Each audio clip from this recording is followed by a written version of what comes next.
na huyu anatoka hapa, huyo anaitwa Dickson Kamali, na ukikuja huko juu yeye ndio kijana yangu huyo. Ukitaka kupata mimi, ukipata huyo umepata mimi. Asante. Wakati nilipata ripoti ya Richard, nilikuwa katika shughuli kwa kazi yangu huko Chinyaro huko. Nikapata simu akaniuliza, Albert, unajua ya kwamba ndugu yako ametoweka? Nasema sijapata habari.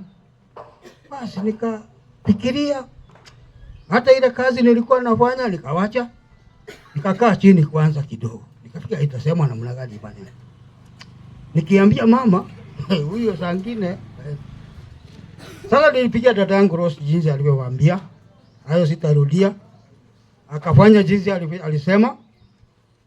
Nilipokuja kutoka Nandi nikakuta viongozi wa kanisa wa Mzuri wako hapa ndani. Basi kidogo hivi haya wote wakakuja ndani, hata wote walikuwa ndani. Na nashukuru sana kwa ujasiri ambapo pastor wetu ulikuwa naye. Nasema ulitumia njia mzuri sana ya ujasiri, na mama director nilishukuru sana. Muli challenge mama yangu pole, akakuja akaelewa ile maneno iko. Sasa ile anataka kuruka juu, nikaingia.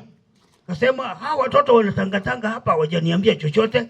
Nikamwambia mama, ngoja sikia nikwambie. Mimi ndio nimekuja na hii ripoti. Hata hao unasikia wanakuambia hawa, mimi ndio nimeleta hiyo ripoti saa hii, ndio nilikuwa nakuja ndio nikwambie.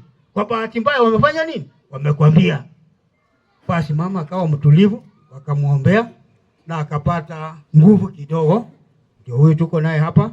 Nami nasema ni asante kwa wale wote ambao wameguza kazi hii. Mungu awabariki na waongezee zaidi. Zaidi ya wote kanisa la PAG na warudishia shukurani kubwa sana. Kuanzia kwa ofisi kubwa mpaka kwa Shamasi. Mmefanya kazi mzuri sana. Kila wakati nikikuja, mnakuja mnaniambia tuko. Mungu akupe ujasiri. Mungu akupe nguvu. Na mnatuombea mpaka tumefika siku ya leo. Nasema ni asante. Mungu awabariki. Wote ambao mmewacha kazi zenu, Mungu awabariki.